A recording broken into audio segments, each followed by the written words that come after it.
Guys, আপনাদের মাঝে আবার নিত্য নতুন ভিডিও নিয়ে আসলাম। আপনারা কালকে কেউ গাড়ি লোড দেবেন না, কালকে বলে হরতাল। আর আজকে এলাঙ্গায় সেই প্রচণ্ড পরিমাণ জাম লাগছে। আমি 3টার থেকে রাত 8টা পর্যন্ত এলাঙ্গায় জাম গজাইলাম। তা আপনারা তো ভিডিওতে দেখতেই পারতেছেন আমার হাতের ডাইন পাশে কি পরিমাণ গাড়ি। সেই মানে যে আজকে বলার মতো না, রাস্তায় এমন জাম, এটা বলার মতো না। তা আপনারা কালকে কেউ গাড়ি লোড দেবেন না। 2 দিন বলে বাংলাদেশে হয়তো হরতাল বলে দিছে।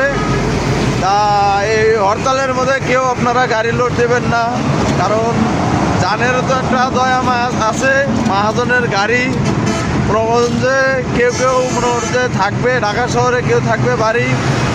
তা ভিডিওটা যদি সবার ভালো লেগে থাকে অবশ্যই লাইক কমেন্ট শেয়ার করে আমাকে জানাবেন, আর নিত্য নতুন ভিডিও পাওয়ার জন্য আমাকে কমেন্ট করেন।